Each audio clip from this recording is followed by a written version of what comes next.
Hello and welcome back to the Open Resorcery. It's Devi, and today I am also joined with Twisted. Yo. And we are talking about Mercury Retrograde and some things to help with dealing with it, because it's kind of a pain in the ass. Definitely. So, first off, I really want to start with what is a retrograde. So we are talking about the astrological bodies in the sky. We are talking about planets. We are talking about, I guess, comets, technically. We are talking about moons, everything like that. When something is retrograde, what that means is that from the point of view of Earth, because of the trajectory of both bodies in space, it looks like it is moving backwards or standing still. And from there, that is where we get the stagnation and the lack of communication and the don't travel during this time period because it looks like one of the celestial bodies is not actually moving in the sky at all.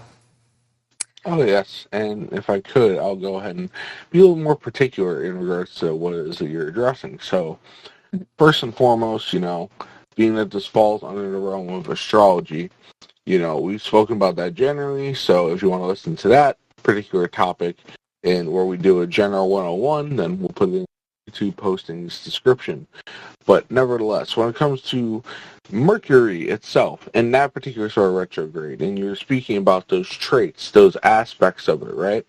Mercury itself, as a planet, as an archetype, deals with, once again, communication, deals with traveling, deals with all of the things that happen to be more so fast-paced or movement-based when it comes to all the various sorts of planetary archetypes. And the reason for this, when it comes to our solar system and how all the planets align, from the center of said solar system being the sun, hence solar, and then outward, Mercury is the closest planet to the sun.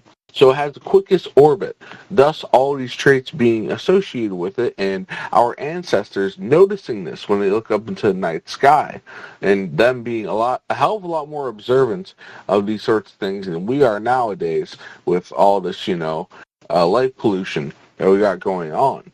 So when it comes to actual retrograde itself, right, and how this applies to Mercury, it tends to be that, there is the period in which it actually takes place. And that is approximately like 3 or so weeks. Then that's dependent on whenever it takes place and so on.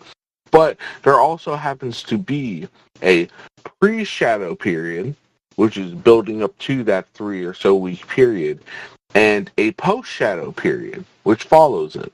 And when it comes to these particular periods in time, the pre-shadow is kind of like, all right, it's very, very light, but you can start to notice the effects that tend to come around during this period of time. And post-shadow is, of course, the receding of that and going back into normalcy. So, what is it that you used to go ahead and tell me about the actual shadow period itself? Of it isn't necessarily like there's a peak in the middle, but it's more so like a building up towards a peak at the end or so, or like a climax point. Kind of. So the way that I've always understood it, like if you've got a piece of paper in front of you, draw a Z, and this is literally like the pattern that the planet is taking. It is going on one trajectory. It is having to backtrack. And then it is going forward again. So, in astrology, there are certain degrees for each of the planets. Like, once they move into degrees. And it is traversing these specific degrees 3 times. Because it's almost like lesson, recap, test. It is school. It is lesson, recap, test. I've never heard that before, but it's a very good analogy and ample way to put it.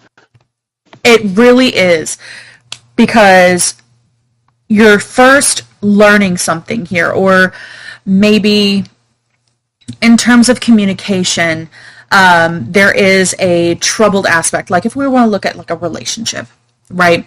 It could be a friendship, it could be romantic, it could be familial. I don't care what kind of relationship it is.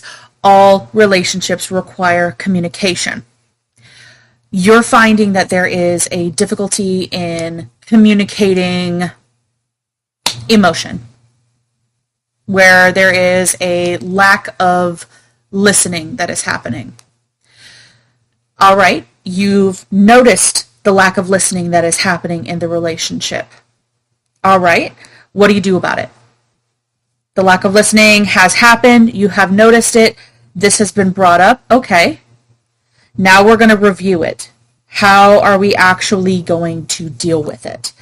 And this may end up being a lesson that's literally happening over and over and over and over again in this time period, because it's backtracking through these degrees. And in my opinion, I am like very much not an expert astrologer or anything like that, but from what I understand, with the degrees, they each have their own like energy and everything like that, and they kind of meld together, much like everything in this world.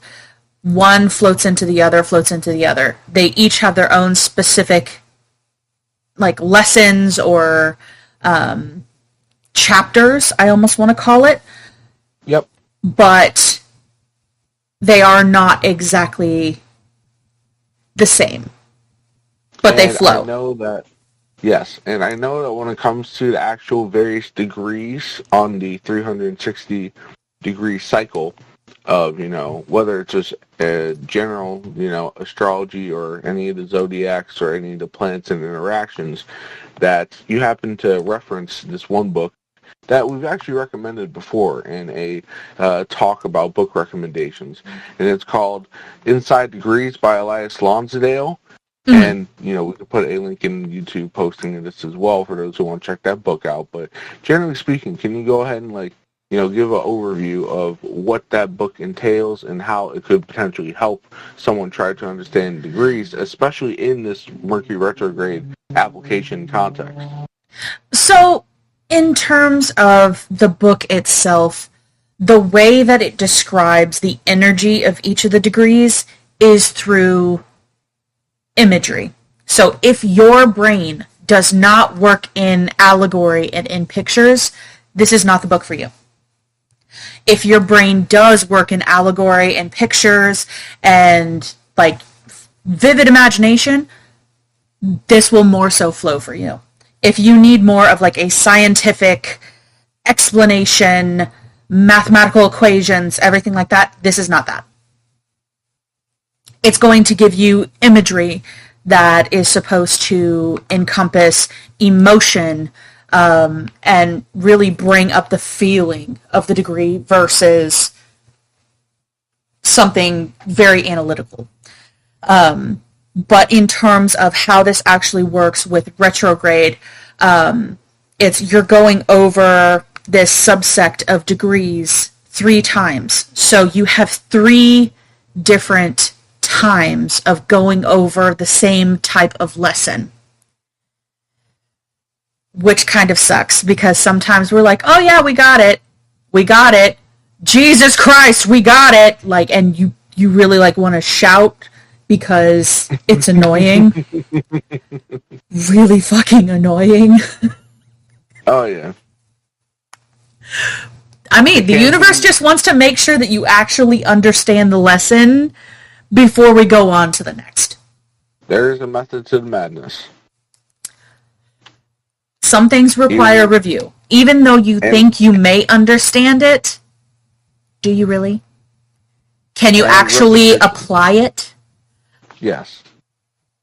Repetition, just like building up a muscle. You have to go ahead and put in multiple reps in order to strengthen that muscle and harden whatever particular aspect of yourself that happens to be. Yes. And, I mean, I have always been taught and truly, I do believe this to be the case. You will be given the lesson until you learn it. So the lesson, review, and test, honestly, I feel is so applicable with any of the retrogrades. Big or small, macro or micro, it is applicable. So with this one specifically, I didn't look up the degrees or anything that's going on with this Mercury retrograde. I ain't gonna lie, I'm a little lazy. That is what I do. Whoa. So, and just for a little bit of context, at the time of recording and such, we are going ahead and looking at a retrograde that is going to be starting approximately in the latter part of June 2025 or so, and going to be within the beginning of July 2025. And while this, conversation applies to whatever time and all that, just for reference, or you can say for, anyone's curiosity, you can go ahead and look at the particular degrees of the points and such that apply for that period of time.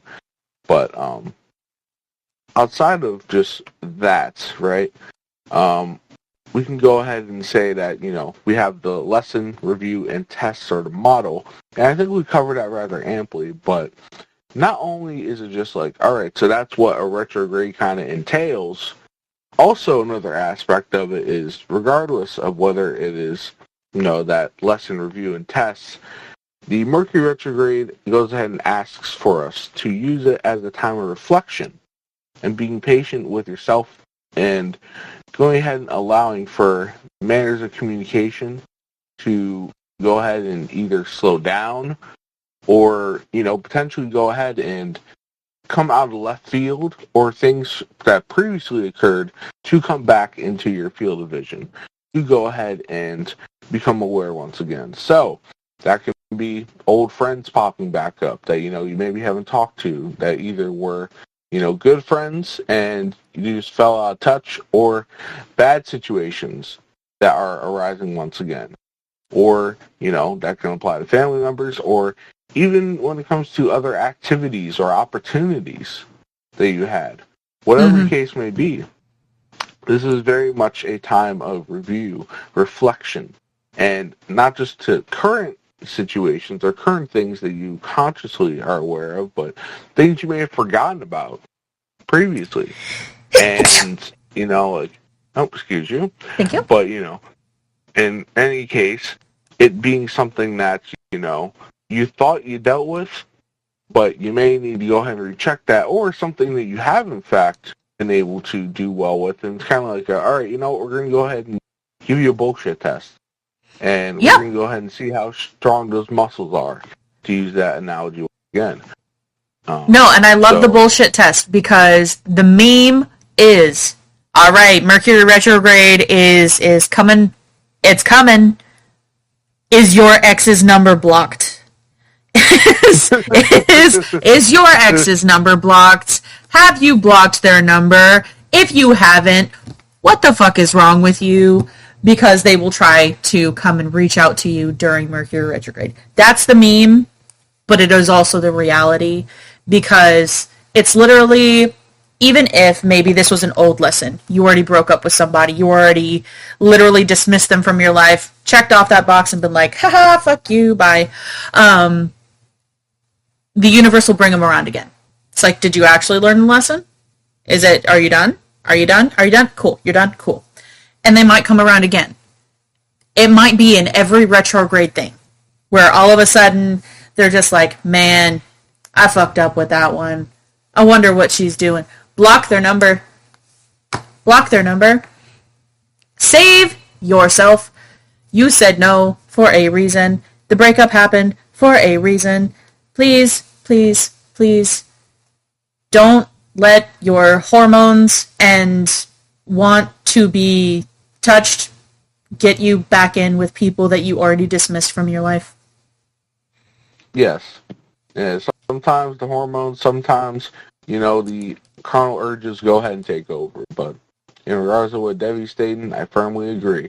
Go ahead and stay away from it, because you recognize initially, beforehand, that they were not necessarily a good choice for you for the long term. Like, it may be fun in the short term, but in the long term. And obviously, ideally, don't we all just want to go ahead and find that particular person that is going to go ahead and be with us, until the day we happen to leave this earth, to go ahead and, be like, hey, this is my forever person. Now, granted, not everybody wants that particular lifestyle, and so be it, but I think for the majority of people, that's what we all necessarily look for, or that's what most of us use proper wording. So, I would take that advisory very strongly. And, not only just the reflection, right? Not only just a time of contemplation about, say, previous relationships or whatever aspect, whether it be business or creative, whether it be your own spiritual development and endeavors with it, or, whatever it may pertain to. But go ahead and also notice that it's not just with you in matters of speech and communication or traveling may be fucked up, right?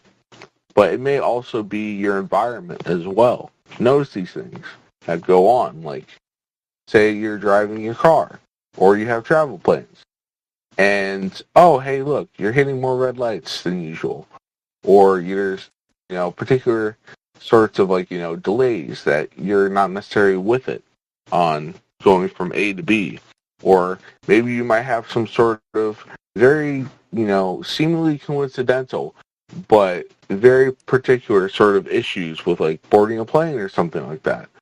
And these are the sorts of issues that you can face. Or hell, even when it comes to modern technology, right? Maybe you're having issues with phone calls getting messed up or dropping, or, even interconnect connections and speeds and so on. So when it comes to all of that, right, what are some things that you can potentially do to help out in those regards? Say, either when it's occurring, or you go ahead and pre-plan for these sorts of things, right? Go ahead and bolster yourself. And at least on my end, there's a couple things that I can think of that can be done.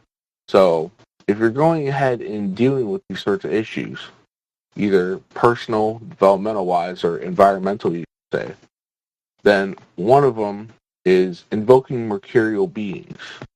So, in doing that, right, and calling upon different aspects of divinity that are related to the planet and archetype of Mercury, right? So, once, the planet's called Mercury, so you can call on Mercury. And also there's the Greek counterpart of Hermes. And in that sort of correlation, the Egyptian counterpart is usually associated with Thoth. When it comes to the angelic counterpart, even though they aren't associated with the sphere of Mercury on the Kabbalistic tree of life, you can go ahead and call on Uriel. And then other angelic ones that you can call on that actually have relations to the mercurial archetype and sphere on the tree of life. That includes Michael, as also Raphael, depending on which modern or older model you are using. There's also Raziel, who isn't necessarily particularly mercurial, but is not necessarily falling along the 7 traditional planets model, and is also just generally good for clarity of things, helping to hear, see things, and be able to shed light on things and help get rid of the haze that the Mercury retrograde comes along with. And if we're talking about the Loa from the Haitian tradition, there's Papa Legba, who can help with communication and such, and is generally considered as the one who oversees the crossroads. And of course, roads, travel, communication, access to different things, whether it be in the Haitian tradition or just in general. And last but not least on this particular list that I went ahead and scribbled down before we went ahead and started this conversation, if you want to work with elementals and such, there are the Sylphs. They are the air elemental, because Mercury is a air-based planet. And in it being an air-based planet, that has to do with, sounds, vibrations, the communication, the flows of all of those sorts of things. And sylphs are the embodiments of that, or they are more so purely focused embodiments of it. And what about you, Debbie? Right? Is there any other particular beings, any sort of aspects that could be called upon in this sort of endeavor? Well, I would just add two more to the more Hellenistic view is I would ask, Hecate, because she is, the goddess of the crossroads, just like you were saying for Papa Legba. This is just the more feminine. And then, as weird as it might seem, Persephone, just because she comes in during the equinox and she leaves during the other equinox. Because that's when she makes her trek from the bottom side to the top side to the bottom side, and with that she is transitioned. So asking for clarity, because that midpoint, it's just like whenever you are, so I'm gonna talk to my singers for a second. Where's your bridge? Where is your bridge in your voice, where you go from chest voice to throat voice to head voice, and how strong are you on your bridge? Most of the time, that's where we find our break. Like, I know exactly where my break is, and I try to avoid that shit at all costs, unless I'm in my car, and it's karaoke time, because if my voice breaks, nobody heard it. No, it didn't. But when we are in those transition points, when we are having those shifts, that is when we are in that kind of tedious and unstable area. So it's just like in our voices. It's just like when you're working out and you are at the top of a rep and almost to the top of a rep. You haven't quite got there, but your muscle is just like, Jesus Christ, help me out. Like, you're about to drop it. That's one of the hardest parts. Retrograde is like that. But it's mostly testing your patience, your resolve, your ability to persevere. And really, your ability to stay true to what you actually said. Because if you didn't mean it, retrograde's going to bring it out. Oh, yeah. And, once again, all those particular aspects and beings, whether you happen to, do some sort of general prayer, some sort of invocation, doing whatever sorts of manner of candle or altar work, whatever physical tools you may employ, whatever your particular manner of doing magical spiritual activities, go ahead and call upon them for assistance. So go ahead and help clear things to lessen the blow for the Mercury retrograde, or make it a bit clearer when it can get a bit hazy, and all of those different applications. The other thing that also I wanted to have us bring up was in terms of actual physical tools, right? Mm-hmm. One sort of physical tool that has a variety of applications and helps out in variety of sorts of things happens to be various crystals. Yep. So amethyst, 1,000 million bajillion percent amethyst, fluorite. I would take some grounding crystals as well. If you are finding that you are having difficulty with speaking or getting your voice and your thoughts across, sodalite. Sodalite is great for that. Oh my gosh, I'm trying to look because I've got lapis lazuli and garnet and amethyst on everything I wear ever. But I would also really encourage you, get a grounding stone. Get a grounding stone because, like you said, Mercury is an air planet. This is very much up in the air. It can feel incredibly ungrounded and not here in reality. There are thoughts that can come with it that do not make sense. And so we need a grounded perspective in reality. So smoky quartz, tourmaline, black obsidian, find something that you vibe with to ground you and make it make sense. You don't have to spend $1 million bajillion at the crystal shop to help you. Maybe you need like 2 little tumble stones or one of those little worry stones that has like a little groove in it. Personally, I like my raw stones, and I find that the raw stones fit better with me. That's just my thing. Do you? What works for you? Oh, yes. And I know that when it came to, like, just having a general sort of, like, quick brainstorming and me putting down a little kind of list, that you had also told me about agate as well as aventurine. Yes. That can go ahead and help out. But one in particular I'm going to go ahead and highlight that is just generally applicable to many situations, if not all situations spiritually, is turquoise. Actual turquoise. Real turquoise, not necessarily howlite. Yes, and all of that. But yeah, it's pretty much just like one of those, if you want to take a sort of like, spice analogy, like, that sort of all-purpose sort of spice that you can go ahead and add to everything to help sweeten up the mixture, sweeten up whatever particular purpose or aim that you happen to have, such. And on that sort of thing, I didn't even intend it as a transition, but what about herbs and different sorts of spices or plants or whatever? Do you have any that just come off the top of your head that are like, all right, this could help with mercurial sorts of things to help, bolster those aims? And, really, the one that comes across is rosemary, just because that's purifying. It's calming things down. Lavender. I wouldn't necessarily bring like a whole crap ton of herbs into the mix. Any of the ones that I would bring in would have to be ones that are calming. They are grounding. They are right here. Like, I don't want to add spice. I don't want to add heat. I don't want to, put anything like that. It's more so like chamomile, lavender, rosemary, basil.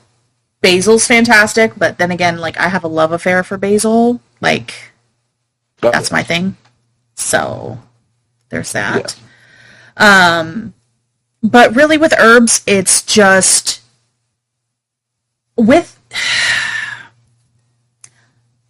I do kind of go the kitchen witch route occasionally, and because of that, like, I like to add them to my food or have it in a drink or things like that.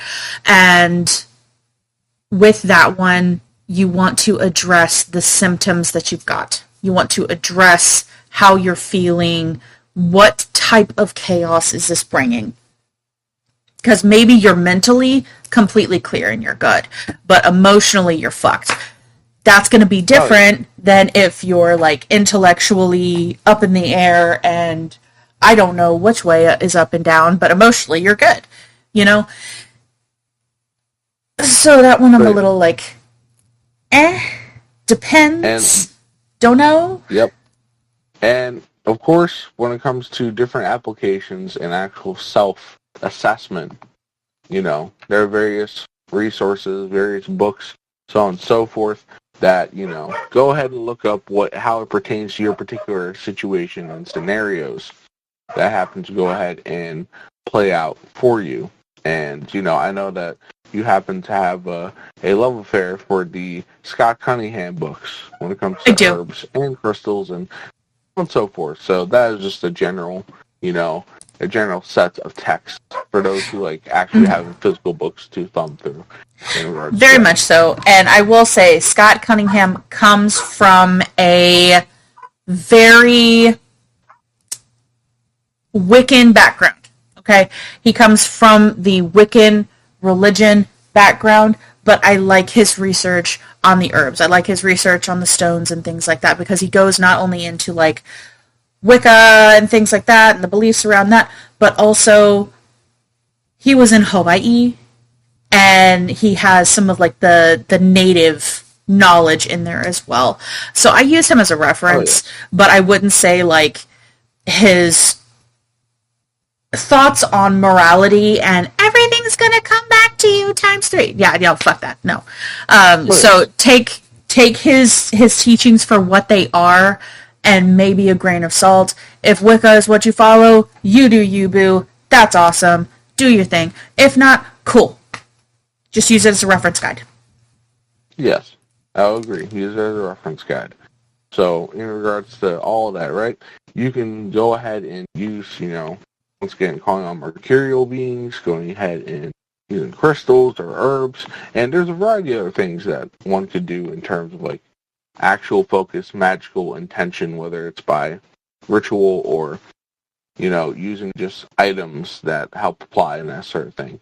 And, I'm just going to go ahead and place it in there that I'm sure that you guys heard the dog in the background and such, and that being a instance, even though it's not during Mercury retrograde, but something that you may go ahead and deal with is if you're trying to go ahead and record things or just have a conversation, that your animals may be a little bit more so noisy and pipe up for whatever reason, at particular times during that, Yep.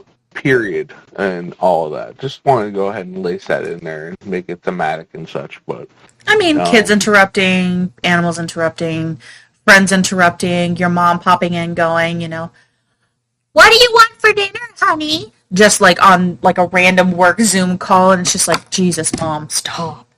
But nonetheless, not an actual situation we deal with, but a hilarious thought nonetheless. So it's just interruptions. Yeah. Interruptions, road bumps, just hiccups of all sorts. It happens. And it's okay. Yep. Just breathe. And is there... Oh, yes. And there you go. Let's just go ahead and add that to the mix. Yes. When you're going ahead and you're feeling overwhelmed during Mercury retrograde, in general in life, but during Mercury retrograde, allow yourself to slow down. Allow yourself to go ahead and take some pause, take some time for reflection and all that. Or just, to reset yourself, as the theme of the retrograde happens to be. Go along with it. Don't necessarily try to struggle through it. Don't try to go ahead and force past it. Just go ahead and be like, you know what, I'm going to slow down. I'm not going to go ahead and proceed forward with anything major. And I think that's one particular part that we haven't necessarily covered yet, is going ahead and not making major decisions while a Mercury retrograde is going on. Yes. Making sure that, we are going ahead and taking time for assessment and not pushing forward with anything that is, going to go ahead and be life-changing or substantial or anything like that, Mm-hmm. Because Mercury retrograde, it really can sit there and not give you all the information that you need. With how the retrograde works, it can obscure facts. It can obscure things that are actually happening, and it can obscure the bigger picture. So you're only seeing a small portion. It's like, oh yeah, that's easy to deal with. I can do that. And you don't see the monster iceberg behind it. Watch out, Titanic. That is how you sink. But I digress. So, with the retrograde, yes, slow down. No major decisions, no major surgeries. Don't switch jobs during a retrograde. Don't make those life-altering decisions during that time. Because you may not have the full picture. Oh, yes. And take that time just to reflect, assess, and all these sorts of things. If you need clarity, once again, sit there, pause, do some breathing exercises, calm mercurial aspects of divinity. Hold one of those stones that we mentioned or something else that you may consider more so appropriate. Go ahead and utilize the herbs that were recommended or other ones in your own research, and just be more so going with the ride of Mercury retrograde and not trying to force anything through. Very much so. But I really think we have beat a dead horse with this one, to be honest, because... Yep. We're on the same page, yep. So, with this has been Devi and Twisted on the Open Resorcery. Stay safe during that retrograde, guys, and I hope you have a wonderful rest of your day. Have a good one. Stay frosty, nieces. Peace.